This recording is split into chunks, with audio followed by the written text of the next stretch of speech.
Bonjour, c'est Fabien. Dans cette vidéo, nous allons voir comment créer un graphique simple avec le logiciel Excel. Le graphique que vous avez sous les yeux, c'est le graphique qu'on va créer étape par étape en partant de zéro, en le faisant manuellement et non en le faisant automatiquement, puisqu'on a effectivement la possibilité de le faire automatiquement avec Excel. On verra cette première possibilité qu'on va passer rapidement pour construire manuellement ce graphique étape par étape, et donc pour maîtriser chaque étape de la construction de notre graphique, et à la fin on va exporter ce graphique, l'enregistrer directement sur notre bureau. Donc on va partir de zéro au niveau de la création du graphique. Première chose, prendre en compte les éléments et les données qu'on souhaite incorporer dans le graphique. Ici c'est relativement simple, on a un tableau avec le chiffre d'affaires par année pour l'entreprise Alphabet, qui est anciennement l'entreprise Google, et pour l'entreprise Microsoft. Donc ce qu'on va faire, c'est qu'on va partir de zéro pour recréer le graphique qu'on a vu précédemment. Et on va voir comment le faire manuellement de A à Z, puisqu'on va voir également qu'on a la possibilité de le faire automatiquement. Le souci, c'est que si on le fait automatiquement, eh bien le jour où on devra le faire manuellement, parce que par exemple Excel n'arrive pas à détecter le type de graphique à utiliser, eh bien on pourrait être perdu. Donc l'idée, c'est de le faire. Donc l'idée, c'est plutôt de créer manuellement un graphique en courbe de A à Z. Pour faire ça, on va donc aller dans l'onglet Insertion. On va donc aller ici sur l'espace graphique. Celui qu'on souhaite utiliser, c'est donc le graphique en courbe. On voit qu'on a différents types et vous avez vu qu'en passant sur les graphiques, il a détecté, alors je n'ai même pas sélectionné mes données, il a détecté automatiquement le type de données qui se trouve dans ma feuille Excel et il a recréé en fonction de ce jeu de données un graphique. Donc si je clique dessus, eh bien j'ai un graphique qui est déjà prêt. Donc on pourrait se dire voilà, c'est la fin de la vidéo. Mais je trouve que c'est pas vraiment intéressant de procéder de la sorte. Déjà, il manque des choses et ensuite on comprend pas forcément les mécanismes pour arriver jusqu'à ce résultat. Par contre, comme on peut le voir, eh bien Excel a automatiquement récupéré les données qui se trouvent ici dans mon tableau. On voit que c'est sélectionné pour recréer le graphique. Donc on va supprimer le graphique. Pour ça, on va voir un premier élément important, c'est la modification du graphique à travers deux onglets principaux. Donc pour pouvoir faire des modifications, il m'a suffi de double-cliquer sur le graphique et j'ai obtenu ici deux onglets supplémentaires, la création de graphique et la mise en forme. Ça porte bien son nom, la création de graphique, c'est ce qui va permettre d'ajouter un grand nombre d'éléments au niveau du graphique, on en verra pas mal par la suite, et également d'utiliser des templates, des modèles qui sont tout prêts au niveau du style de graphique. Donc on a ici une liste de modèles qui sont déjà tout prêts, de modifier les couleurs avec un jeu de données de couleurs déjà tout prêt, et qui va nous intéresser, la possibilité de sélectionner les données manuellement, la possibilité également de modifier le graphique si vous souhaitez le faire, ou encore la possibilité de le déplacer dans une nouvelle feuille ou dans un nouvel objet. Ici, ce qu'on va faire, c'est qu'on va repartir de zéro. Donc, je vais revenir sur le style par défaut, je vais ici revenir sur la sélection des données, et puis eh bien, je vais tout supprimer. Désormais, j'ai un graphique qui est tout simplement vide et on va partir de zéro. Première chose dont on va avoir besoin, eh bien, c'est un jeu de données. Pour ça, je vais me rendre sur sélectionner les données et je vais devoir soit indiquer la plage de données du graphique. Donc ça, il me suffit de cliquer sur la flèche et de sélectionner. Mais je vais procéder différemment. Je vais plutôt directement ajouter une série. Ici, je dois indiquer le nom de la série, donc je peux le faire manuellement. Ou alors, sélectionner une cellule qui contient le nom de la série. Et en l'occurrence, c'est le nom de l'entreprise Alphabet. Ici, on peut voir qu'en la sélectionnant, ça me fait apparaître une légende avec le nom qui se trouve dans la cellule.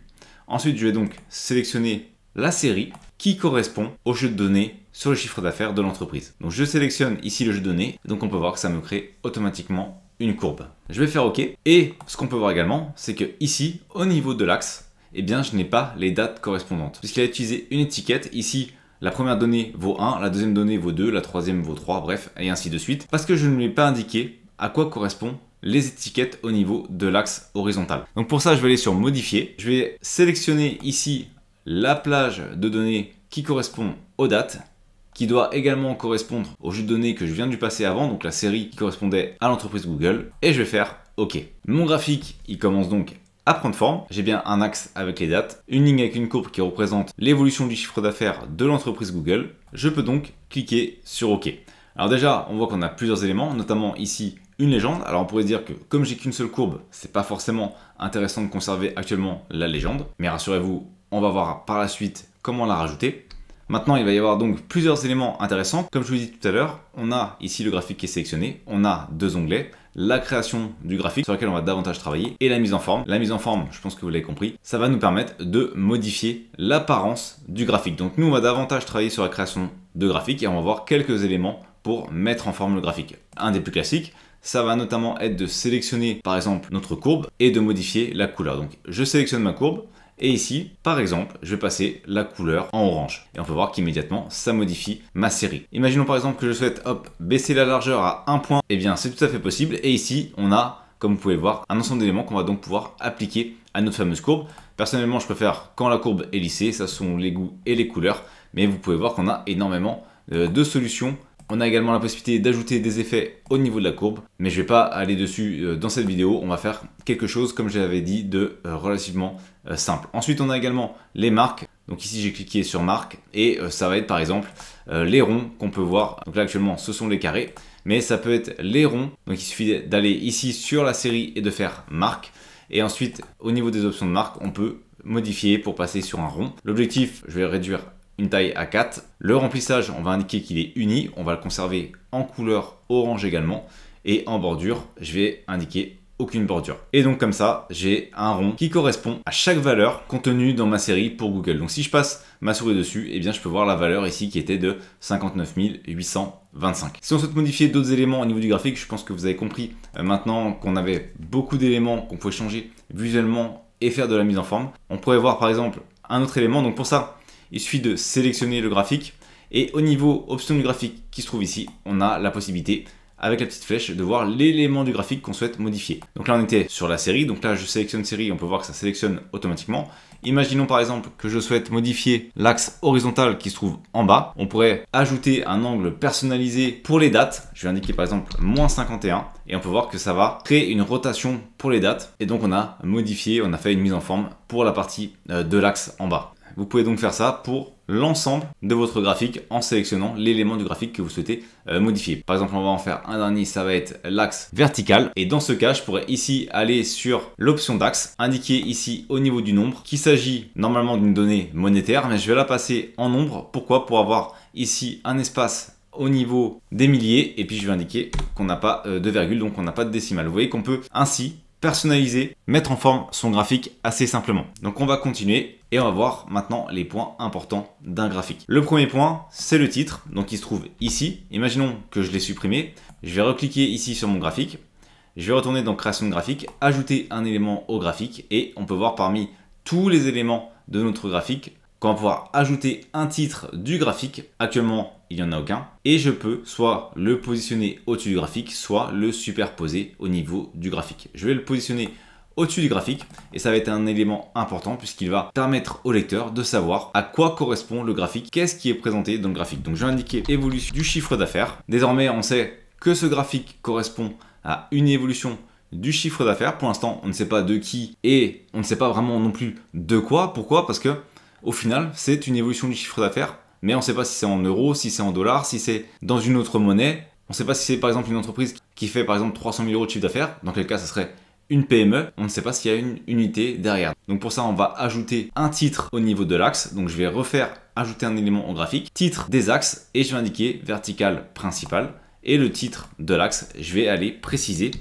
que mon axe vertical correspond à des dollars. Je vais même ajouter ici le signe dollar en millions. Et donc je peux également faire une petite mise en forme. Je vais faire un clic droit dessus, je vais faire police et je vais baisser ici la taille à 8. Je vais faire OK. Et donc ici, forcément, ça change les choses puisqu'on n'est pas sur une PME qui ferait 300 000 euros de chiffre d'affaires par an, puisqu'avant on ne savait pas à quoi correspondait l'axe vertical. Eh bien, on est en réalité sur une entreprise qui fait 300 000 $, mais en millions, ce qui signifie qu'en réalité, elle fait près de 300 milliards de chiffre de dollars, puisque son chiffre ici était de 282 836 $ en millions, ce qui correspond donc à 282 milliards de dollars de chiffre d'affaires. Bon, clairement, là, on n'est plus sur une petite PME. Maintenant, on va également pouvoir préciser à quoi correspond l'axe horizontal, même si ici, je pense que tout le monde va comprendre, mais des fois, ça peut être intéressant de l'ajouter. Donc, je vais indiquer ici que l'axe correspond aux années et ça nous permettra d'avoir un petit espace par la suite pour ajouter un élément ici à la fin. Pareil, je vais modifier au niveau de la police et je vais donc passer à 8. Donc notre graphique est en train de prendre forme.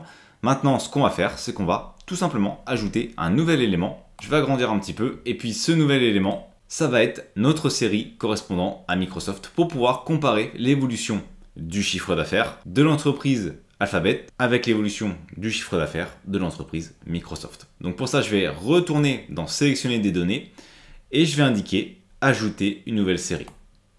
Je vais donc donner le nom de la série comme tout à l'heure. Ça va être le nom de la cellule en en-tête et la valeur de la série, ça va donc être la série correspondant à l'évolution du chiffre d'affaires entre 2013 et 2022. Alors attention, en effet, j'ai oublié ici d'enlever l'élément par défaut. Et on peut voir qu'une fois que je l'ai enlevé, eh bien, désormais, j'ai bien des chiffres alors qu'avant, j'avais 1. Donc je vais faire OK. Ici, ça a modifié de nouveau l'étiquette de l'axe horizontal des abscisses. Donc ce que je vais faire, c'est que je vais faire modifier et je vais reprendre ici mes étiquettes qui correspondent aux années. Je vais faire OK. Et j'ai donc ici une seconde courbe qui est apparue. Je vais procéder aux mêmes modifications.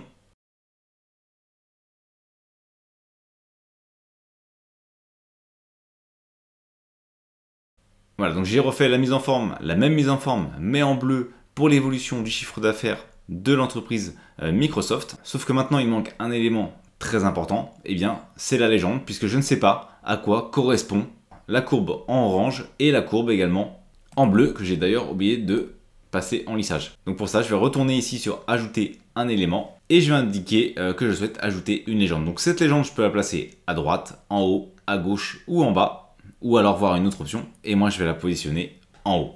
Et là, je sais donc que la courbe orange correspond à l'entreprise Alphabet et la courbe en bleu correspond à Microsoft. On a d'autres éléments qu'on aurait pu ajouter au niveau du graphique. On aurait pu ajouter une courbe de tendance, on aurait pu ajouter des tables de données, par exemple en dessous, pour voir directement les données sur notre graphique. On aurait pu aller sur les axes pour par exemple enlever l'axe vertical ou faire une autre option au niveau de l'axe. On va laisser par défaut, puisque l'objectif c'était de faire un graphique simple.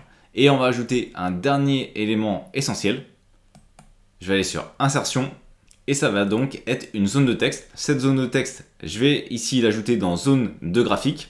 Et donc ça va être du texte qui va être incorporé dans le graphique. Donc ce texte, ça va être quoi? Ça va être source pour indiquer d'où proviennent les données.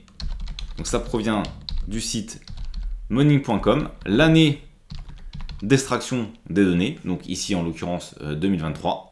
Ensuite, je positionne ma donnée, pareil, je peux modifier la taille de mon élément. Et on a également la possibilité d'ajouter une note. Et on pourrait par exemple donc ajouter une note. Alphabet est le nouveau nom de l'entreprise Google, donc depuis 2015. Cette note, j'aurais pu l'ajouter à la suite. Si elle gêne au niveau des dates, j'ai également la possibilité de modifier la rotation au niveau des dates. Ou alors j'ai la possibilité ici de faire l'inverse et de faire par exemple note en bas et source en haut. Donc après, encore une fois, ça reste de la mise en forme. Et bien entendu, si on bouge le graphique, la zone de texte est incorporée dans le graphique. Voilà, donc dans cette vidéo, on a vu les principaux éléments pour mettre en forme un graphique simple dans Excel et donc présenter un jeu de données. Comme vous avez pu le voir, on a beaucoup d'options, notamment sur les mises en forme. Et si ça vous intéresse, vous allez pouvoir donc parcourir cette fenêtre qui se trouve à droite avec les nombreux éléments et les nombreuses possibilités qu'elle offre. Une fois qu'on a terminé, on peut faire un clic droit sur son graphique et ensuite on va faire tout simplement enregistrer en tant qu'image. On va aller positionner ici en l'occurrence sur le bureau et donc je vais enregistrer. Je vais retourner ici sur mon bureau et j'ai bien mon graphique. En l'ouvrant, j'ai bien le graphique que je viens de créer. Merci d'avoir regardé cette vidéo. Si vous n'êtes pas abonné, j'espère que cette vidéo vous donnera envie de le faire en cliquant sur le bouton s'abonner et en activant les notifications pour ne manquer aucune des prochaines vidéos. De plus, vous trouverez dans la description un sondage pour déterminer les prochains sujets. À très vite pour une nouvelle vidéo.